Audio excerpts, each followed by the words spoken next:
Bismillahirrahmanirrahim. Assalamualaikum warahmatullahi wabarakatuh. Selamat sore kepada saudara-saudara kita dari umat Kristiani.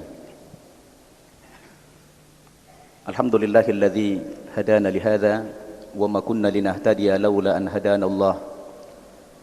Asyhadu an la ilaha illallah wahdahu la syarikalah wa asyhadu anna Muhammadan abduhu wa rasuluh sallallahu wa sallama alaihi wa ala alihi wa ashabihi wa mawalah, amma ba'd. Qala Allah tabaraka wa ta'ala fil Qur'anil Karim, a'udzu billahi minasy syaithanir rajim.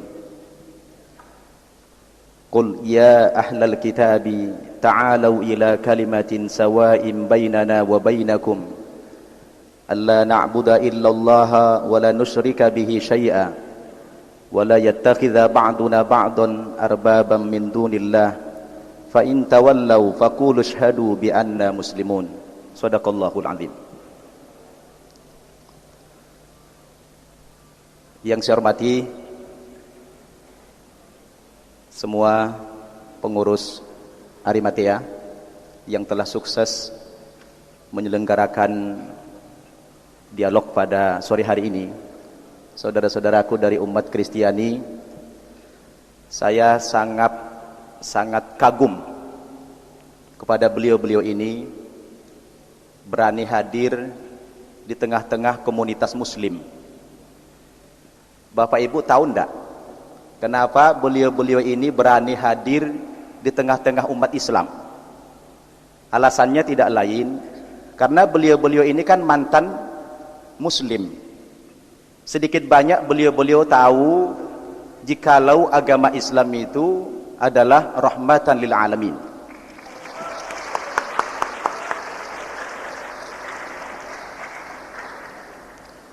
Agama Islam itu agama yang damai. Sesuai dengan kata Nabi, al-muslimu man salimal muslimuna min lisanihi wa yadihi. Yang dikatakan muslim itu apabila dia bisa mengamankan orang lain termasuk muslim maupun non muslim dari gangguan lisan dan tangannya. Jadi beliau tahu itu Islam agama yang damai, makanya berani hadir.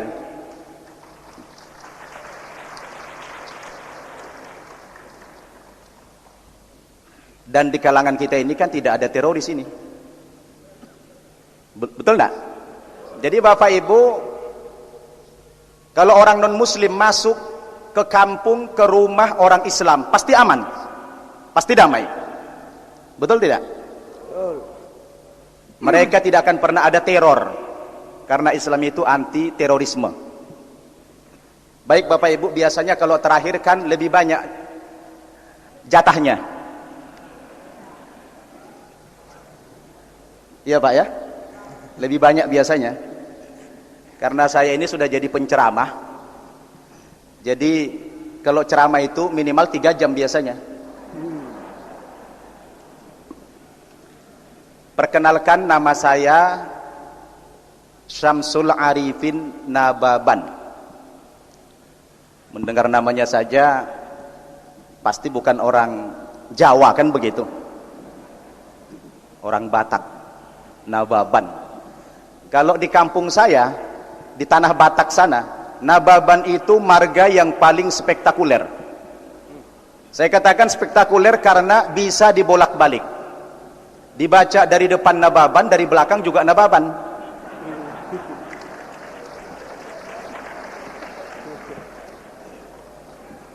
Itu nama muslimnya. Nama baptis saya cukup lumayan bagus juga, Bernard Nababan. Nababannya tidak boleh tinggal itu. Saya dilahirkan di daerah Tapanuli Utara, Sumatera Utara pada tanggal 10 November tahun 1966. Lahir dari lingkungan keluarga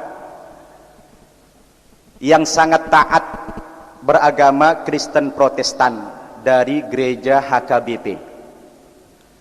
Saya katakan taat karena ayah saya itu aktivis gereja ibu saya pun pembawa lagu-lagu kerohanian gereja. Tapi bukan lagu dangdut ya. Lagu-lagu kerohanian.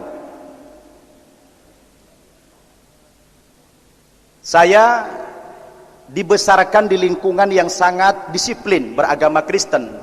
Bapak Ibu tahu orang Batak itu sangat fanatik terhadap agamanya.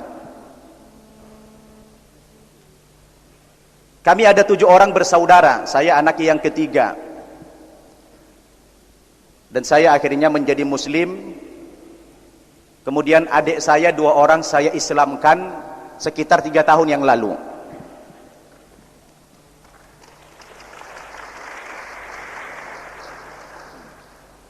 Pendidikan terakhir saya di Kristen SMA, tetapi pernah sebentar masuk ke Sekolah Tinggi Teologi HKBP Nomensen.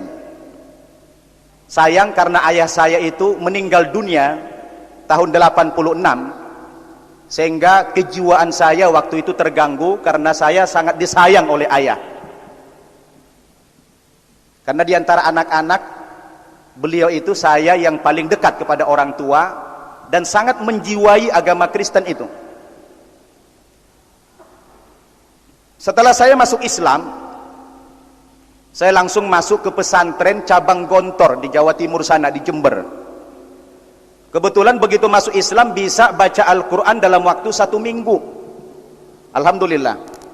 Makanya saya prihatin kalau di Jakarta ini banyak saya lihat anak-anak Islam yang berumur 60 tahun tidak bisa baca Quran.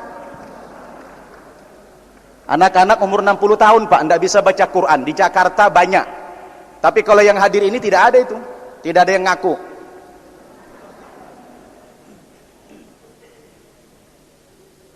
Bapak Ibu, apa alasan saya yang paling prinsip? Kenapa meninggalkan agama nenek moyang saya? Yang sangat saya yakini kebenarannya waktu itu. Kalau Pak Insan Mokoginta tadi banyak terpengaruh ketika beliau mendalami Alkitab, sehingga Alkitab itu merupakan sumber hidayah bagi beliau menjadi muslim. Kalau saya sebaliknya, ayah saya itu kan dulu punya Al-Quran terjemahan Departemen Agama. Kalau Al-Quran Departemen Agama itu beda dengan Al-Quran dari Arab. Kalau dari Arab kan dari kanan ke kiri. Kalau yang Departemen Agama dari kiri ke kanan. Jadi surat Al-Baqarah itu berada di sebelah kiri, seperti buku biasa. Beda dengan Al-Quran dari Arab. Jadi saya terbayang ada cerita teman berangkat haji, dia beli pakaian, tulisannya dijamin tidak luntur. Ketika dia pulang ke hotel luntur, dia protes si Arab itu. Apa kata ente kan orang Indonesia? Orang Indonesia kan baca dari kiri ke kanan dijamin tidak luntur. Kami kan orang Arab dari kanan ke kiri, luntur tidak dijamin. Kata orang Arab tadi. Kebetulan Al-Quran yang ditinggalkan ayah itu Al-Quran Departemen Agama, dari kiri ke kanan. Lalu Al-Quran yang terjemahan Departemen Agama itu saya baca, sangat berhati-hati apa sebenarnya kandungan daripada Al-Quran itu. Bapak Ibu, ketika saya buka awal-awal Al-Quran dari sebelah kiri, tentunya surat Al-Baqarah itu, saya di awal surat Al-Baqarah saja sudah dikejutkan oleh bunyi ayat. Kalau dulu terjemahannya saja yang saya tahu, tapi kalau sekarang alhamdulillah Arabnya udah tahu saya. Bunyinya begini: fawailul lilladzina yaktubunal kitaba biaidihim thumma yaquluna hadza min indillah liyashtaru bihi thamanan qalila. Ini peringatan juga rupanya ini. Fawailul lahum mimma katabat aidihim wa wailul lahum mimma yaksibun. Terjemahannya begini. Al-Qur'annya orang Islam berkata, kata Allah, kecelakaan besarlah atas orang-orang yang telah menulis Alkitab dengan tangan-tangan mereka sendiri. Lalu mereka mengatakan ini dari sisi Tuhan. Tapi Al-Quran mengatakan tidak. Alkitab itu sudah ditulis oleh tangan manusia. Diulangi lagi oleh Quran, kecelakaan besarlah atas orang-orang yang menulis Alkitab dengan tangan mereka sendiri, dan kecelakaan besarlah atas orang-orang dari apa yang mereka usahakan sendiri. Saya kan sebagai umat Kristiani kaget baca ayat ini. Baru lagi di awal-awal ayat 79 surat Al-Baqarah sudah memprotes Alkitab. Bagaimana tidak kaget saya? Sementara dalil yang seperti itu tidak ada satu ayat pun saya jumpai dalam Al-Quran yang mengkritisi, dalam Alkitab yang mengkritisi Al-Quran tidak ada kita jumpai. Saya penasaran Pak, di samping kaget, penasaran, kok ini Al-Qurannya orang Islam mendiskreditkan Alkitab, mengatakan Alkitab itu ditulis oleh tangan manusia atau oleh rekayasa otak manusia. Saya kan penasaran, apa iya sih seperti itu Alkitab? Bapak Ibu, makin penasaran saya baca. Masuk ke surat Ali Imran, banyak cerita tentang Nabi Isa. Masuk lagi ke surat An-Nisa, Al-Quran malah memberikan pembelaan kepada Nabi Isa. Di saat orang Nasrani mengatakan Nabi Isa itu sudah mati terbunuh dan tersalib, justru Al-Quran memberikan pembelaan. Kata Quran itu, wa ma qataluhu wa ma salabuhu walakin syubbiha lahum. Nabi Isa itu kata Quran tidak mati terbunuh, tidak mati tersalib, tapi yang terbunuh dan tersalib ketika itu orang yang diserupakan wajahnya persis seperti Nabi Isa. Begitulah kalau orang Batak pidato. Waktunya sudah habis. Boleh minta diskon enggak ini kira-kira ini? Kalau teman saya sudah membatasi Baik. Anda, maka jadi saya tambah sedikit lagi Pak, supaya tidak ngambang nanti. Ketika saya coba melanjutkan, lalu saya terbayang, karena saya kritis waktu itu. Saya tidak subjektif, saya harus objektif waktu itu kan. Apa iya sih tuduhan Al-Quran, Alkitabnya orang Kristen itu adalah buatan manusia?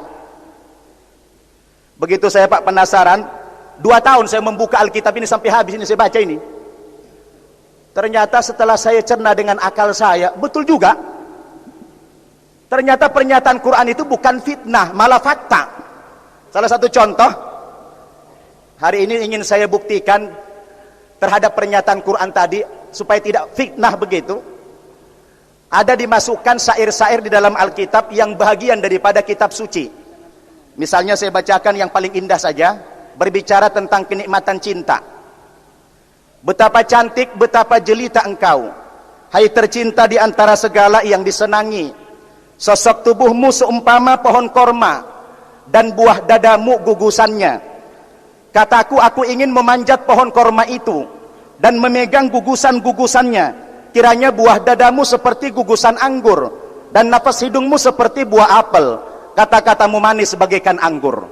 Saya tanya itu pendeta, Pak, kenapa Alkitab kita bicara buah dada terlalu vulgar? Apa tidak ada istilah yang lain? Kata pendeta, Pak, biarin aja nababan, supaya beda mana buah dada, mana buah rambutan, katanya. Oke.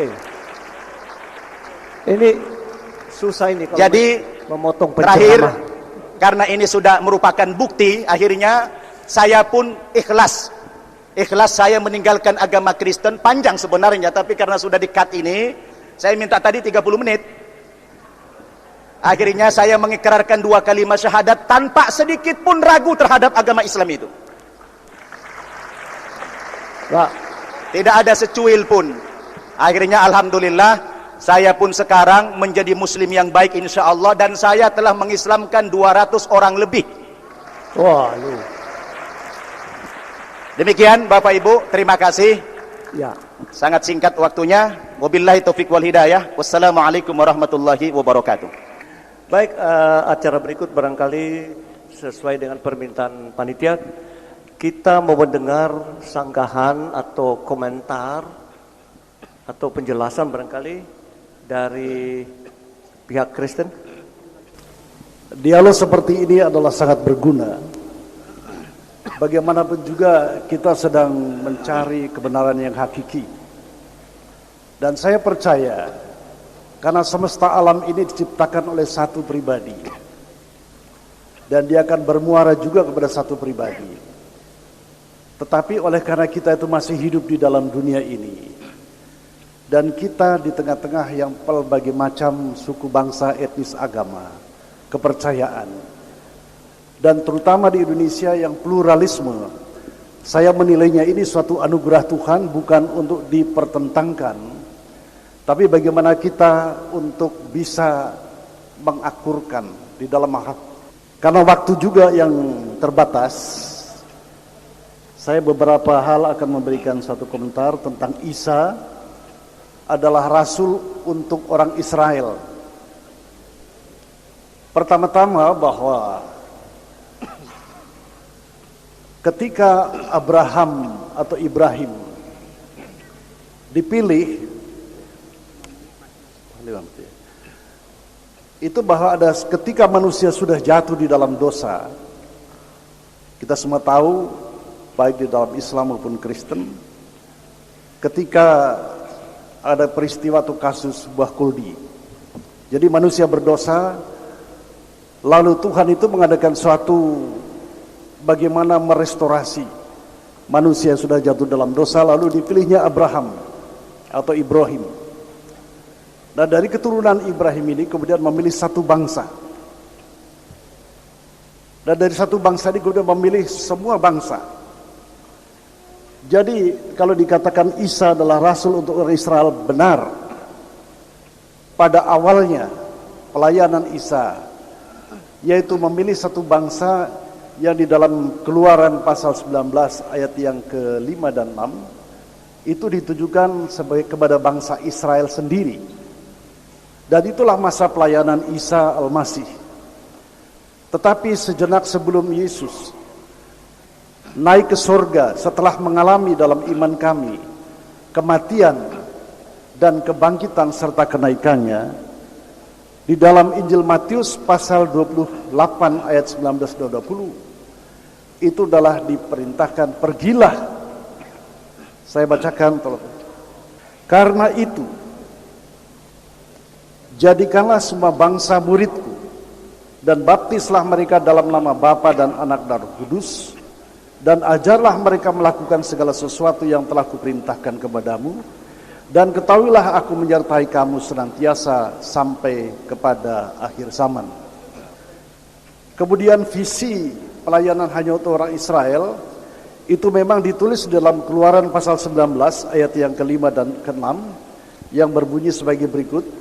Jadi sekarang, jika kamu sungguh-sungguh mendengarkan firman-Ku dan berpegang pada perjanjian-Ku, maka kamu akan menjadi harta kesayangan-Ku sendiri dari antara segala bangsa, sebab Akulah yang empunya seluruh bumi. Kamu akan menjadi bagiku kerajaan imam dan bangsa yang kudus. Inilah semua firman yang harus kau katakan kepada orang Israel. Jadi pada masa pelayanan Isa itu hanya terbatas kepada orang Israel pada masa hidupnya. Tetapi menjelang kenaikannya ke surga, ada perintah pergilah ke semua bangsa. Nah, kita tahu bahwa temperamen Israel itulah suatu bangsa yang keras kepala. Dia tidak melaksanakan amanah daripada Tuhan. Jadi kepada orang-orang Israel itu, maka mandat yang diberikan kepadanya itu kemudian dipindahkan kepada orang-orang yang percaya kepada Yesus Kristus, sebagaimana tertulis dalam 1 Petrus pasal 2 ayat yang ke-9 dan yang ke-10. Tetapi kamulah bangsa yang terpilih, yaitu orang-orang yang percaya kepada Isa, imamat yang rajani, bangsa yang kudus, umat kepunyaan Allah sendiri, supaya kamu memberitakan perbuatan-perbuatan yang besar dari Dia yang telah memanggil kamu keluar dari kegelapan kepada terangnya yang ajaib. Kamu yang dahulu bukan umat Allah, tetapi yang sekarang telah menjadi umatnya, yang dahulu tidak dikasihani, tetapi yang sekarang telah beroleh belas kasihan. Jadi ini mandat ini, berkat ini adalah ditujukan kepada semua orang yang percaya karena Israel gagal untuk mengemban amanat Allah ini. Berikutnya, perkataan insya Allah yang tertulis dalam Yakobus pasal 4 ayat yang ke-4 sampai 17. Di dalam kekristenan juga, meskipun tidak diucapkan dengan insya Allah, itu adalah hal-hal yang mengenai soal sehari-hari. Misalnya saya akan ke Pondok Gede hari ini, padahal tadi malam saya harus berangkat ke Batu dalam rangka pemakaman Munir bekas ketua Kontras, tapi saya tidak bisa. Jadi dengan demikian saya menyampaikan saya tidak ke sana. Itu adalah hal-hal yang sifatnya adalah sehari-hari. Tetapi di dalam iman Kristen tentang keselamatan itu tidak insya Allah. Ada kepastian. Yang percaya tidak dihukum. Kemudian perkataan yang lainnya,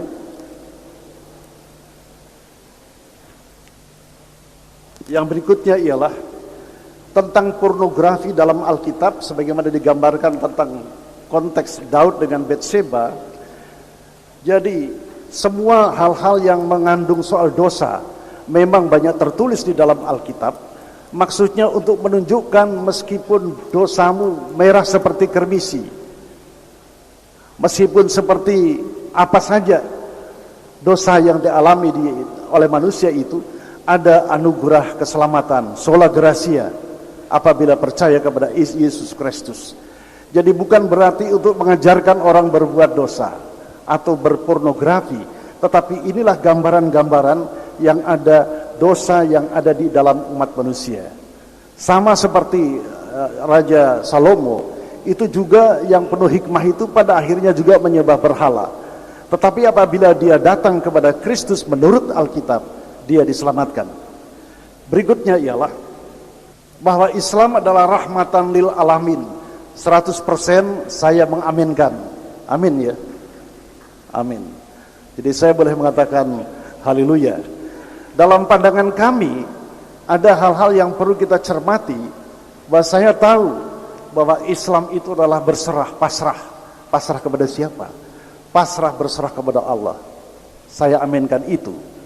Tetapi di dalam hal ini adalah pandangan kami adalah Islam secara universal meaning, pengertian umat Islam secara universal.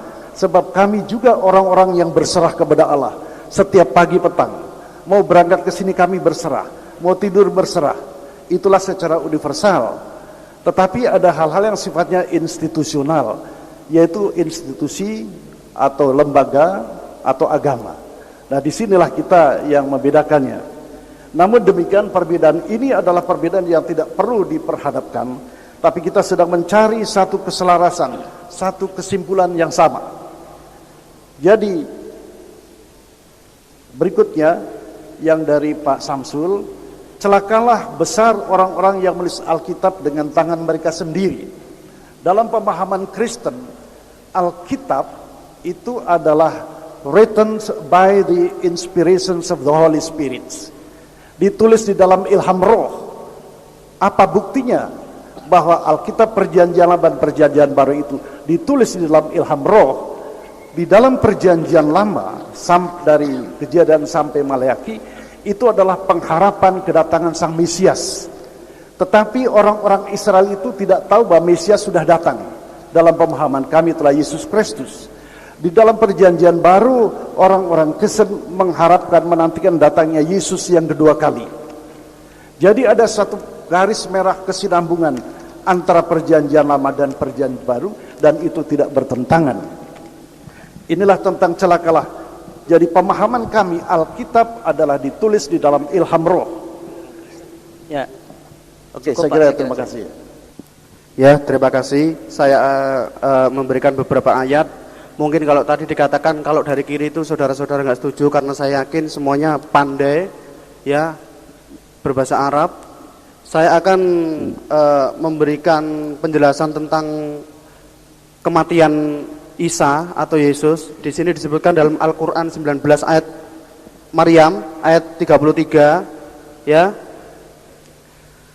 Saya bacakan, wassalamu, adapun keselamatan iku ala yaumi wulidtu wa ala yauma wulidtu, tetap atas Isa pada waktu dia dilahirkan, wa yauma amutu, pada waktu dia mati, ya, atau mematikan aku Allah pada Isa, wa yauma ab'atsu, dan di hari dibangkitkan dia hayyan dengan hidup.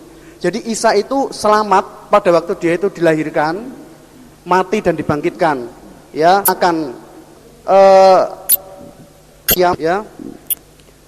Wa ayat 21, ya, ayat 70, ya, dan kalian ila kecuali, dan tidak ada wari dua mendatangi neraka itu. Jadi seorang pun tidak akan selamat, maksudnya pasti mendatangi neraka dulu.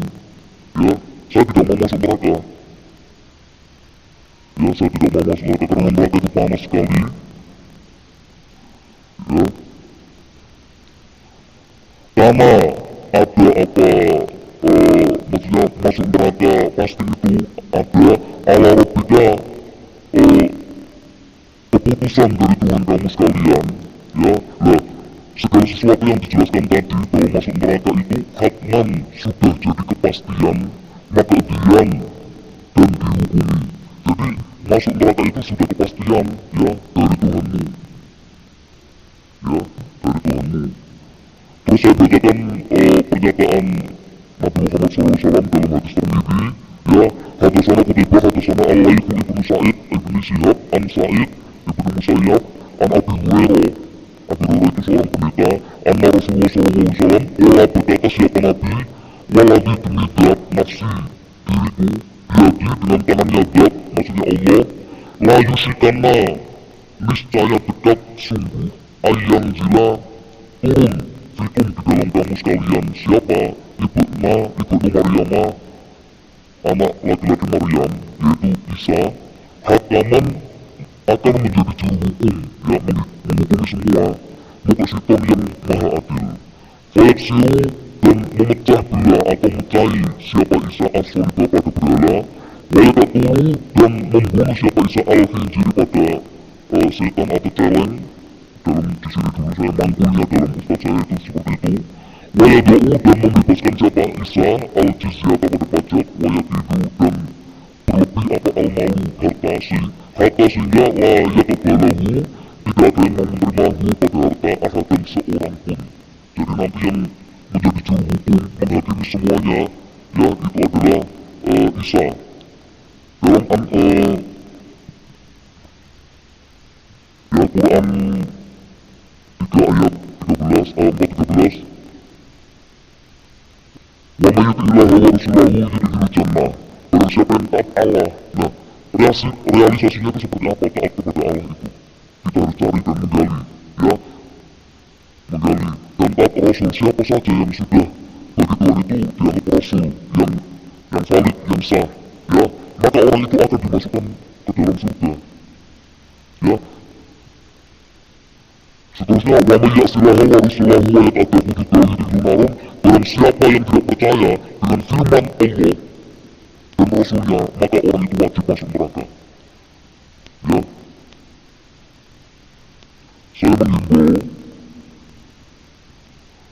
Islam sendiri pecah belah menjadi 73 golongan. Sintani wasabina finnar, yang 72 itu neraka, wa wahidatan fil jannah, yang satu masuk surga.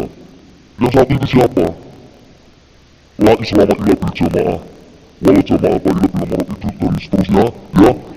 Jikalau orang Islam yang mengaku satu dan menganggap orang Kristen itu salah atau sesat, kenapa jauh-jauh kita menjangkau orang Kristen?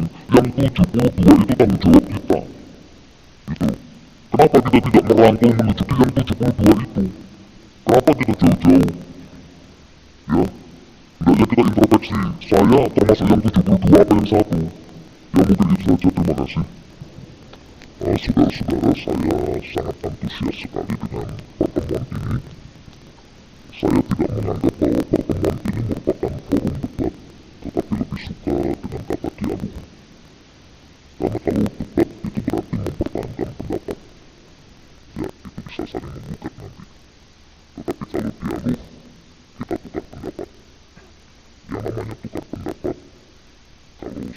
tidak setuju dengan pendapat saya, tentunya tidak perlu marah. Ya, demikian pun kita, ya, supaya nanti kita tidak saling menghujat